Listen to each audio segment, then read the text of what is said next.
Okay, guys, thank you very much for coming to see me. I appreciate there's lots going on. It's quite a busy day.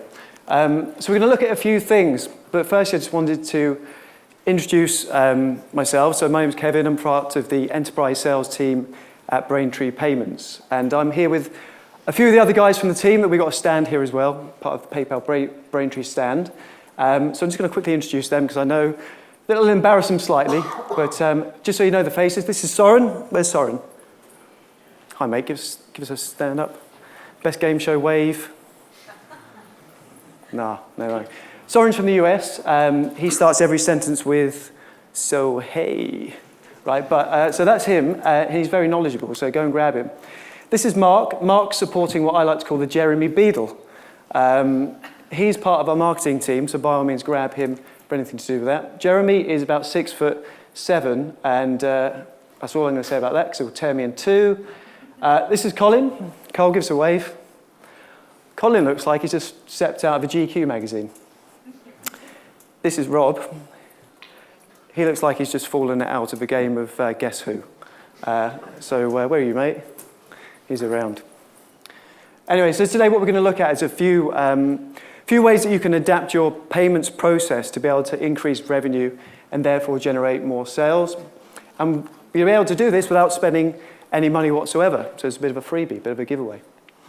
So I've been to a few of these talks before, a few conferences, both as a business owner and also as a representative of companies, people like Braintree. And I thought about it, if I sat where you guys are, what would I want to get from today, from the conference and this talk? And when I really thought about it, I thought, well, firstly, I want to get as much free swag as possible, take home to my kids, pretend that I bought it, Dad's a good guy. And secondly, I'd want to make sure that I had a few tips and tricks so that I can implement and make sure that my business was more profitable tomorrow than it is today. So that's what I want to do. I'm not a techie, so I want to be able to deliver it in a way that you guys understand. So it will be quite high level, so apologies to all the real sort of techie guys in the room, but it's easier for me to understand, therefore hopefully you guys as well. So what's the plan? We'll look at two things. We'll have a quick view of who Braintree is, what we do, and how we go about doing it, and then have a look at some real-world examples of how we were able to help one particular merchant and look at the benefits they received. So firstly, we're not from Essex, which is what everybody thinks. We're not actually, so we are actually what's called a full-stack payment solution. So a full-stack solution being we're both the gateway and the merchant account provider. So the gateway being the technology that captures the card payments information and also the merchant account that moves money from A to B. And as I say, we're not based in Essex, nor are we from Essex. We're from Chicago, and we were founded in 2007. So we were founded by a guy called Brian Johnson, and Brian had been working in the payments industry for a few years. He'd worked for lots of different gateways. And then he started to realize that the gateways he was working for, or generally, weren't built for the future in mind. So he had a view that most things would move on to mobile, including e-commerce. So he thought to himself, well, what happens if I built a payment solution that was built for the next generation, for payments being done on a mobile device? Also, that if I gave great customer service and I was able to offer a price that was understandable, that would be quite a good start for a business. So that's what he did. And then after a few years, the business grew, so much so that in 2013, PayPal looked at themselves and realized that maybe the mobile payment solution wasn't as strong as it should be. So instead of trying to build something from the ground up, they just looked into the market, identified the market leader, Braintree, and bought us for $800 million, which for a 6-year-old company is not a bad price and quite a big statement. So when you think about Braintree, typically people make the assumption that we're just for the startup or tech community and that we're not enterprise grade. But that really isn't the case. And if you have a look at some of the merchants we work with, our portfolio is very broad. You know, we deal with the likes of Hornby Hobbies through to Chain Reaction Cycles, so more traditional retailers, back through to the tech, look at this, I can do this, tech startups like Uber and Airbnb. So these are multi-billion-dollar companies all using Braintree. So it doesn't matter how big or how complex your business activity is, we're able to process payments across a multitude of sectors and territories.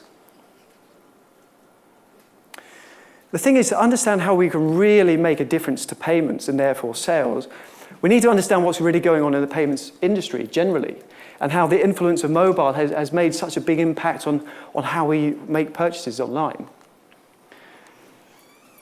A lot of you are going to recognize these kind of slides or the statistics we're going to look at, but it's definitely worth revisiting because they have such an impact on everything that you do when it comes to e-commerce.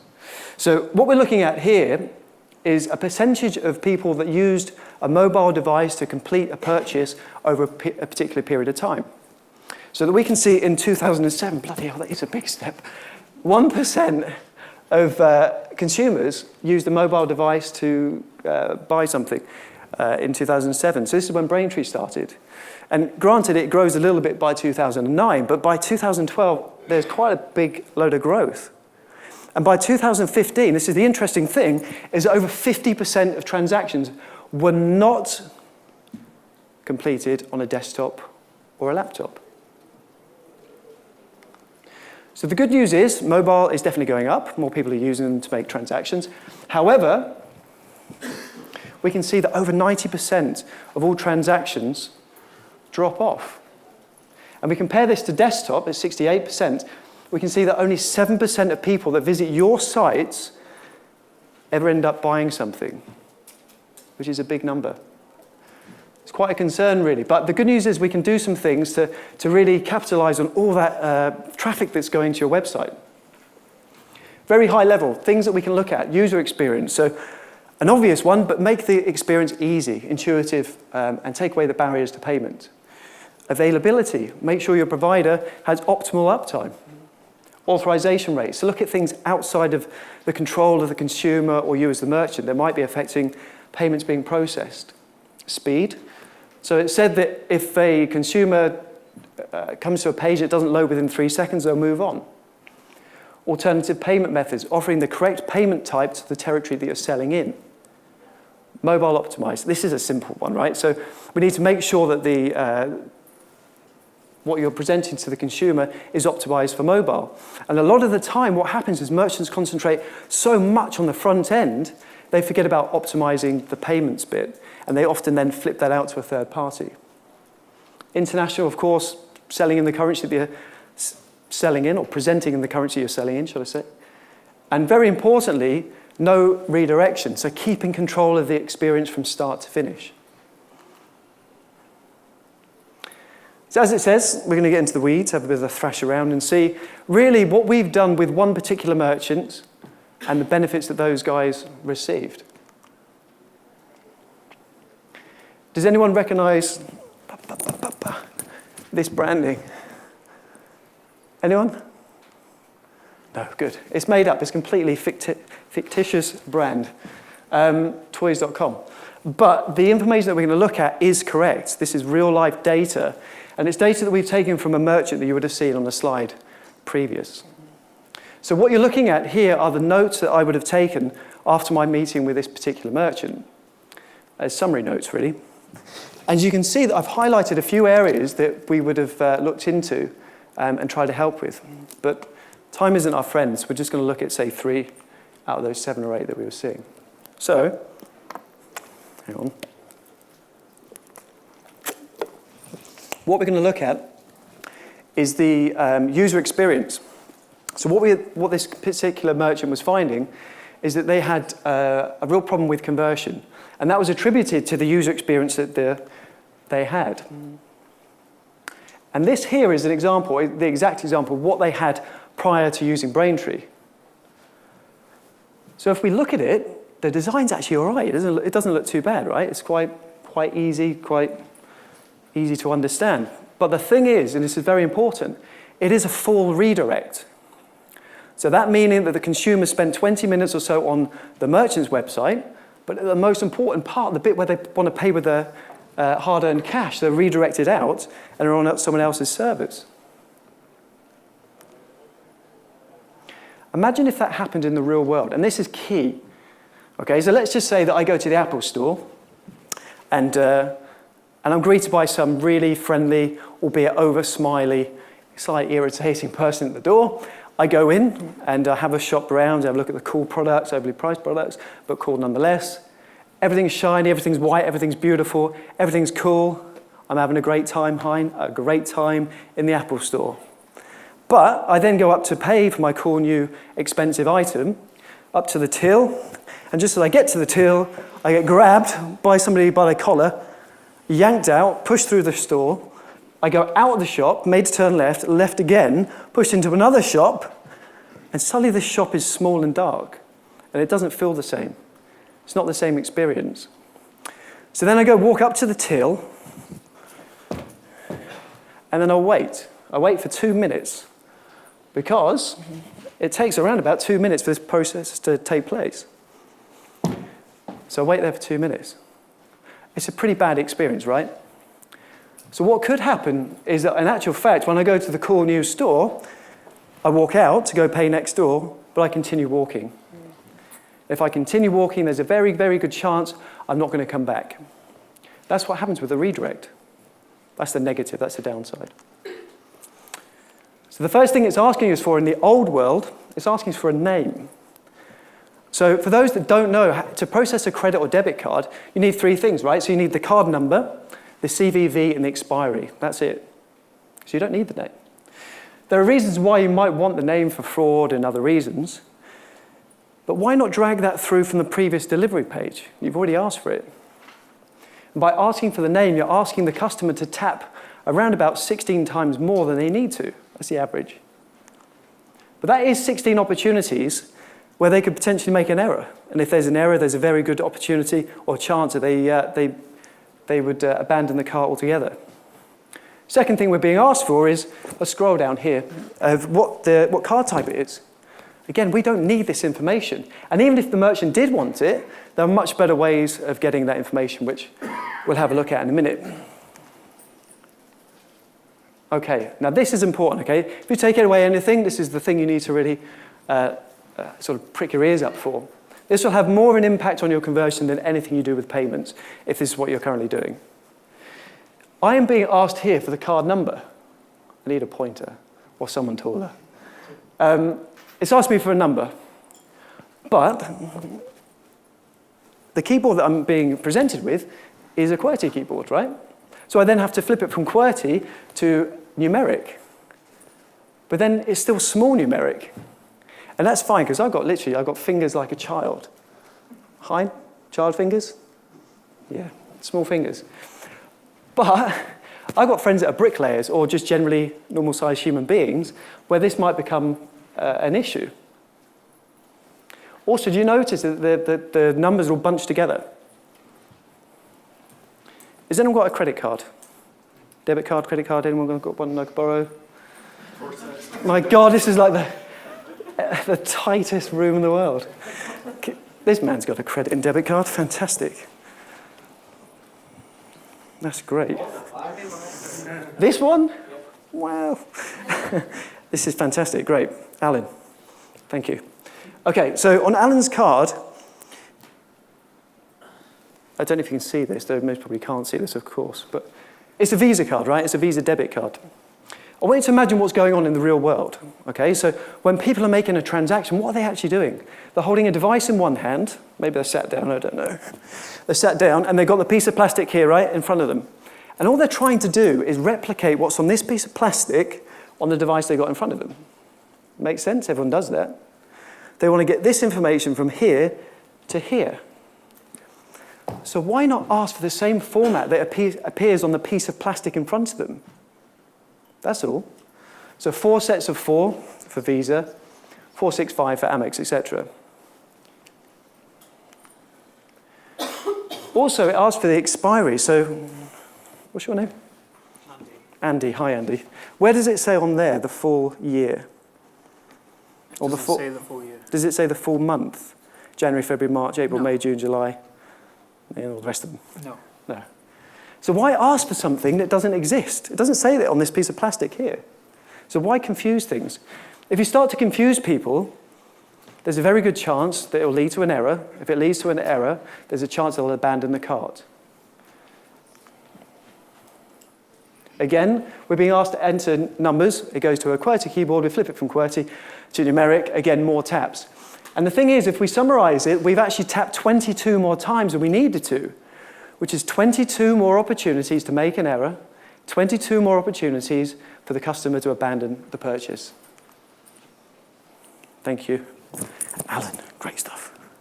Okay, so what is the fix? The fix is that we give the control back to the merchant. We let them control 100% of the user experience from start to finish. And we do that through hosted fields.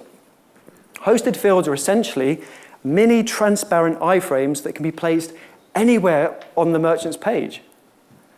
And because they're transparent, you don't know they're there. They keep the control of the user experience from start to finish. All the pages look exactly the same. And because they're a mini iframe, the card information gets entered directly onto our servers, but the consumer stays on the merchant's website 100% of the time. And the great thing is, because they're transparent, we don't know they're there. And the only reason that we do is the merchant has decided to put some text in, just as a simple guide to help us out. So this is with Braintree implemented. This is how they decided they wanted their mobile checkout to look like. So a few changes. So it asks us for the card number. Okay, very important here. This defaults to that's bright as well, a jumbo numeric keyboard.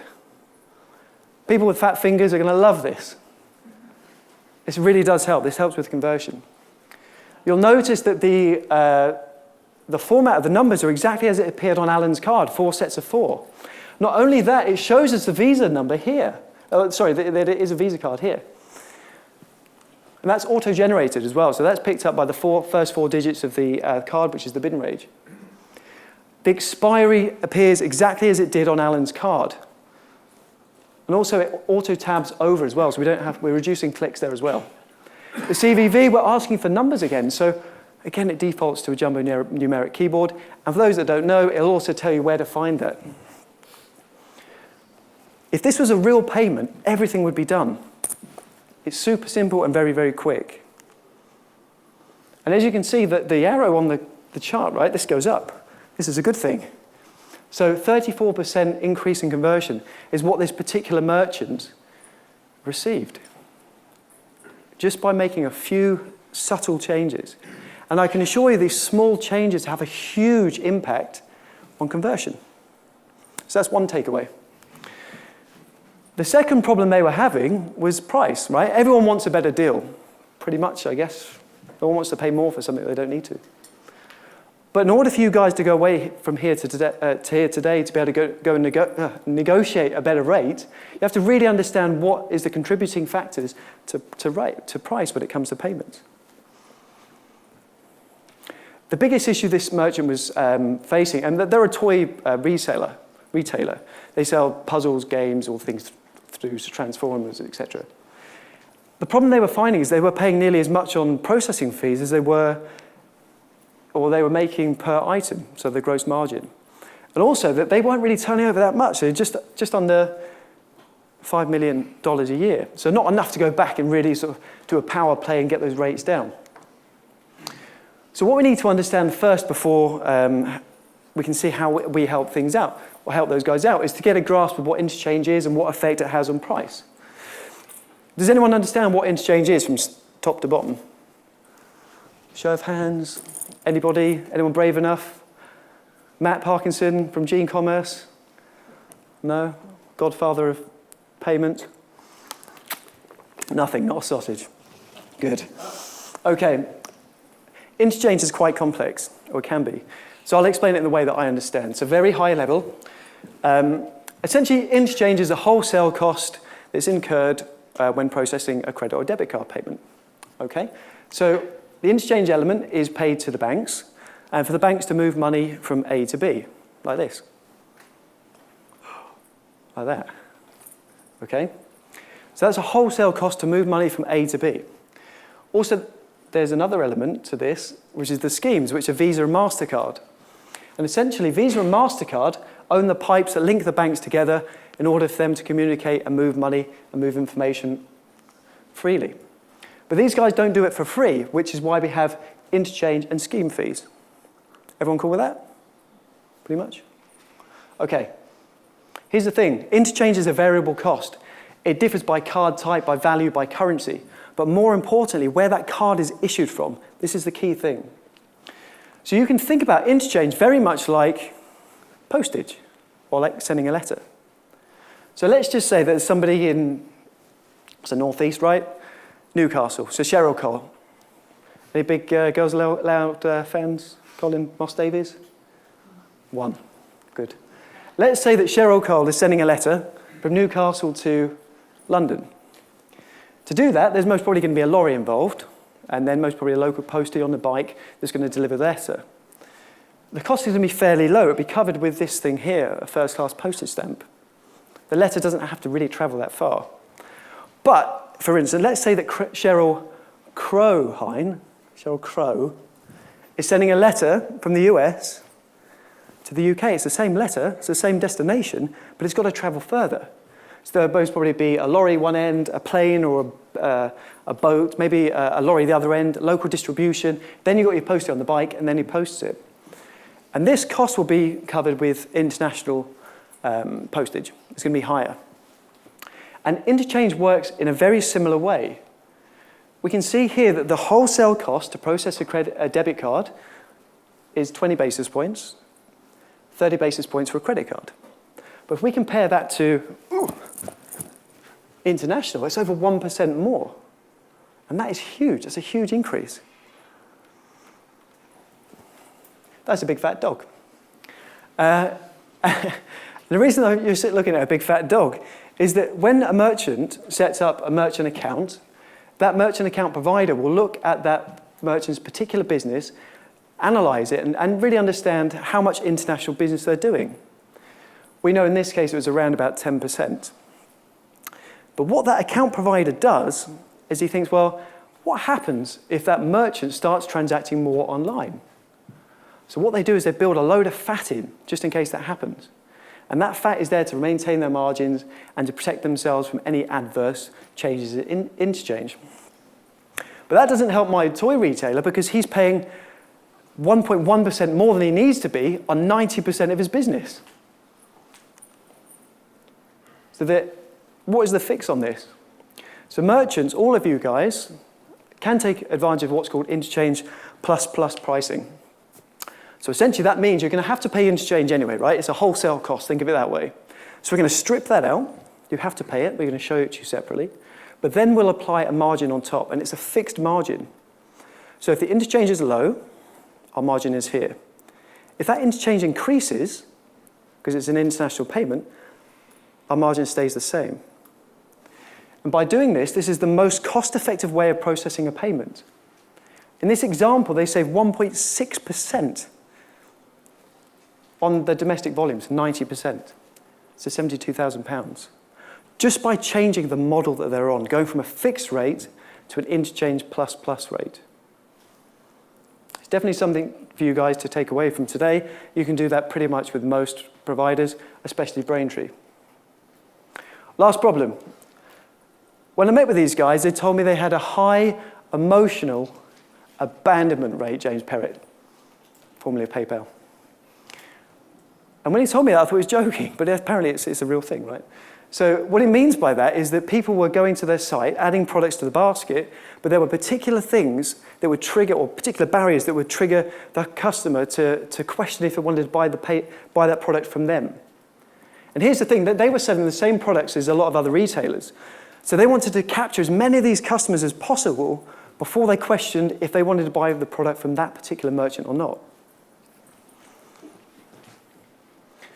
So I want you to all have a very quick think about your particular website, okay? Just think about some of the barriers every single time they get in the way of somebody completing a purchase. So it might be setting up an account, it might be entering a password or an email address, or it might just be simply entering the delivery address. These are all big barriers to payment. They all get in the way, cumbersome, tricky, time-consuming. I think you'd all agree that that's pretty much the case.